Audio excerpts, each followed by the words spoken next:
Good morning students. बेटा पिछली class में हमने सेट का इंट्रोडक्शन पार्ट पढ़ा था। अभी हमारा इंट्रोडक्शन पार्ट बचा हुआ है। तो आज हम क्या क्या इंट्रोडक्शन पार्ट में क्या क्या पढ़ेंगे। सबसे पहले पढ़ेंगे हम representation of set. Representation of set, set को कैसे रिप्रेजेंट करा जाता है। पिछली क्लास में हमने नोटेशन ऑफ सेट पढ़ा था। उसके बाद नेचुरल नंबर को किससे डिनोट करते हैं वो चीजें पढ़ी थी। इसके बाद आता है हमारा टॉपिक रिप्रेजेंटेशन ऑफ सेट।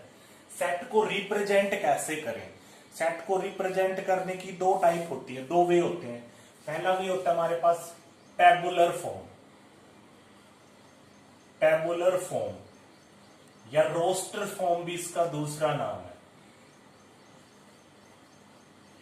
कौन सी फॉर्म हमारे पास, टेबुलर फॉर्म या रोस्टर फॉर्म। दूसरा है हमारे पास set builder form, set builder form या इसका दूसरा नाम भी हमारे पास रूल मेथड भी बोलते हैं इसको। ये हमारे पास दो वे हैं जिनसे हम सेट को रिप्रेजेंट करते हैं। पहला वे कौन सा, हमारे पास टेबुलर फॉर्म या रोस्टर फॉर्म भी बोल सकते हो आप इसको। दूसरा वे हमारे पास क्या, सेट बिल्डर फॉर्म या रूल मेथड। इनसे हम सेट को रिप्रेजेंट करते हैं। अब इनके बारे में पढ़ेंगे। सबसे पहले मैं टेबुलर या रोस्टर फॉर्म के बारे में बता रहा हूं। देखो रोस्टर फॉर्म और टेबुलर फॉर्म में क्या होता है बेटा। जैसे मैंने एक सेट लिख दिया, सेट ए लिखा मैंने कि set A contain prime number less than 10। मैंने ये लाइन लिख दी और मैंने बोला इसको रोस्टर फॉर्म में कन्वर्ट करो। ए सेट ए है, वो कंटेन कर रहा है प्राइम नंबर 10 से छोटे प्राइम नंबर, और मैं बोल रहा हूं इसको रोस्टर फॉर्म या टेबुलर फॉर्म, दोनों एक ही फॉर्म है, इसमें रिप्रेजेंट करो। तो देखो सबसे पहले तो क्या बात याद रखनी है, आपको पता है सेट को किससे डिनोट करते हैं, कैपिटल ए से। कोई भी वेरिएबल, जैसे मैंने ए की बात करी यहां कैपिटल ए से करोगे, अगर बी होता तो कैपिटल बी से डिनोट करोगे। इसके बाद क्या होता है, मैंने कहा था करली ब्रैकेट का यूज करोगे आप, और करली ब्रैकेट के अंदर एलिमेंट्स लिखोगे। करली ब्रैकेट के अंदर हमारे क्या आएंगे, एलिमेंट्स, और हर एलिमेंट के बीच में कोमाल से सेपरेट होंगे। आप एलिमेंट लिखोगे तो उनको कोमाल से सेपरेट करोगे। और देखो रोस्टर फॉर्म में बोला है, उसे रोस्टर फॉर्म में लिखना है या टेबुलर फॉर्म में क्या करा, set A contain prime number less than 10। 10 से छोटे प्राइम नंबर, आपको पता है प्राइम नंबर सबसे छोटा कौन सा होता है, 2। फिर कौन सा होता है हमारे पास, 3, फिर 5, फिर 7। तो ये हमारे पास क्या हो गए, प्राइम नंबर जो 10 से क्या छोटे। और फिर देखो मैं सारे एलिमेंट्स है जो इस सेट के अंदर लिखे हुए हैं, इनको मैं करली ब्रैकेट से फिर क्लोज कर रहा हूं। तो मैंने एक लाइन लिखी थी आपके पास, मैंने बोला इसको आप टेबुलर फॉर्म में लिखो। क्या लाइन थी हमारे पास, set A contain prime number less than 10, 10 से छोटे प्राइम नंबर। तो पहले आपने करली ब्रैकेट का यूज करा, उसके अंदर सबसे छोटा प्राइम नंबर आपको पता है 2 होता है, फिर 3, 5, 7 प्राइम नंबर जो बस खुद से डिवाइड हो जाते हैं, जिनका फैक्टर वो खुद ही होते हैं या 1 होता है, 2, 3, 5, 7। तो ये होगी टेबुलर फॉर्म या रोस्टर फॉर्म। एक और एग्जांपल ले लेते हैं। मैंने लिखा आ सेट, कोई सेट है हमारे पास, कंटेन नेचुरल नंबर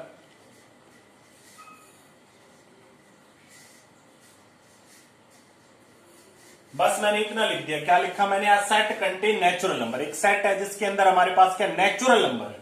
अब देखो जरूरी नहीं हमारे पास ये एलिमेंट फिक्स है कि 4 एलिमेंट आएंगे। जैसे मैंने एक एग्जांपल लिया, सेट कंटेन नेचुरल नंबर। एक सेट है जिसके अंदर नेचुरल नंबर है हमारे पास, तो आप कैसे लिखोगे, कोई भी सेट मान सकते हो, इसने कोई सेट फिक्स नहीं दिया। आप ए मानो, वेरिएबल बी मानो। जैसे मैंने पी कोई सेट मान लिया, पी सेट है हमारे पास, क्या दे रखी है उसने फॉर्म हमारे पास, set contain natural number. Natural number होनी चाहिए सेट के अंदर।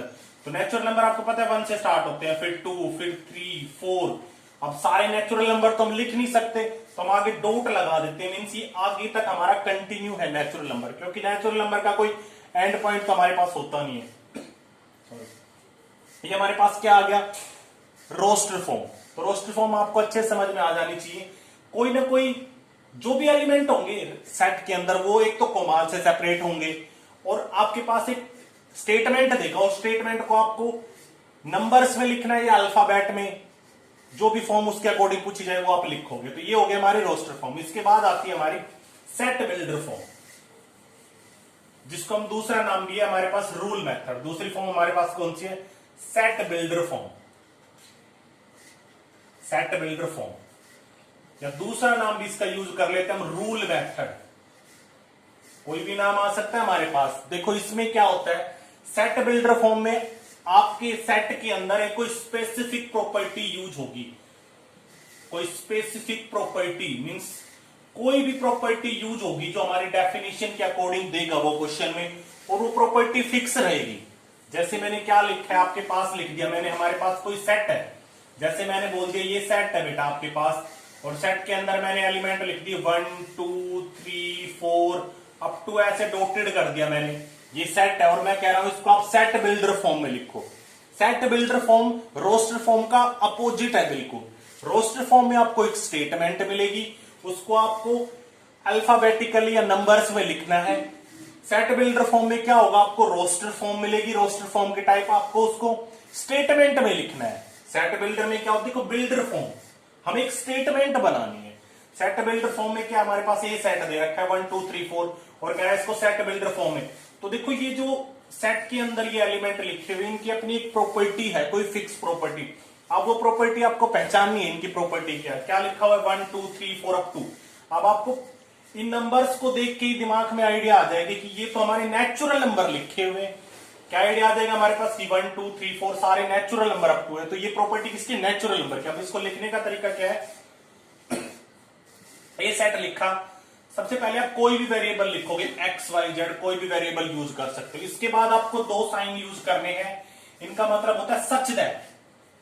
जैसे मैंने दो साइन यूज करे, इनके लिए आप क्या यूज करोगे, सच दैट। जैसे मैंने एक्स लिखा, आप कोई भी वेरिएबल यूज कर सकते हो, एक्स वाई जेड।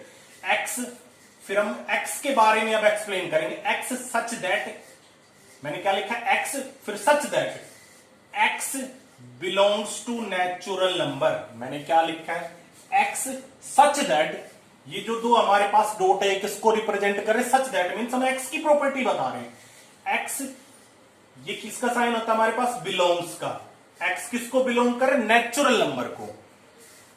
और हम यहां से करली ब्रैकेट को क्लोज कर देंगे। मैंने क्या लिखा है, X such that X belong to natural number. अब देखो नेचुरल नंबर की तो बात कर रहा है, तो ये हमारे पास कौन सी फॉर्म हो गई, हमारे पास सेट बिल्डर फॉर्म। एक एग्जांपल और लेते हैं,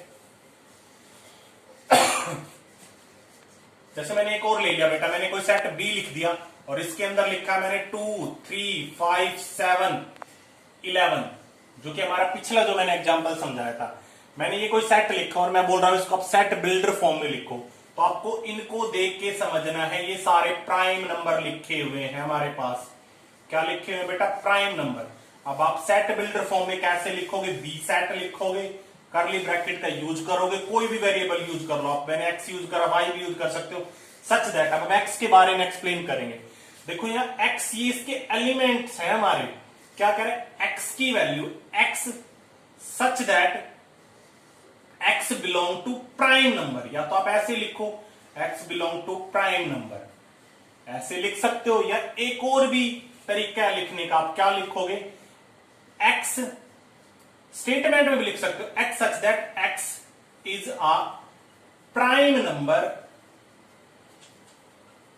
लेस देन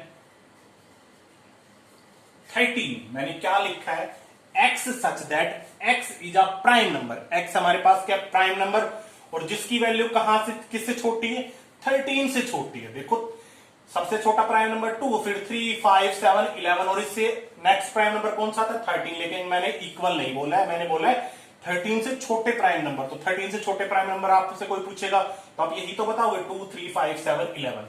तो सेट बिल्डर फॉर्म में क्या होता है, ये जो भी एलिमेंट्स दे रखे इनकी एक स्पेसिफिक प्रॉपर्टी होती है, वो प्रॉपर्टी हमें स्टेटमेंट में बतानी पड़ती। ये तो हो गया हमारा क्या हो गया, सेट बिल्डर फॉर्म। तो दो रिप्रेजेंटेशन की मैंने दो फॉर्म बताई, एक तो रोस्टर फॉर्म और दूसरी हमारे पास सेट बिल्डर फॉर्म। इसके बाद आता है हमारा फाइनाइट सेट। इसके बाद आता है हमारा फाइनाइट सेट। फाइनाइट सेट क्या होता है, देखो फाइनाइट सेट होता है जिसमें एलिमेंट्स जो होते हैं वो फाइनाइट नंबर में होते हैं। जैसे इसकी डेफिनेशन की बात करो तो elements are finite in number, finite in number. अब डाउट हो जाएगा सर फाइनाइट क्या होता है। फाइनाइट का मतलब होता है जिन एलिमेंट्स या जिन ऑब्जेक्ट को हम काउंट कर सकते हैं, जो काउंटेबल हो, काउंटेबल। जैसे इसका एक एग्जांपल लेते हैं बेटा, देखो मैंने एक एग्जांपल लिया, ए सेट लिखा और ए सेट के अंदर एलिमेंट लिख लिए 2 3 5 7। बी सेट लिखा, बी सेट के अंदर मैंने एलिमेंट लिख लिए 1 2 3 4 5 6।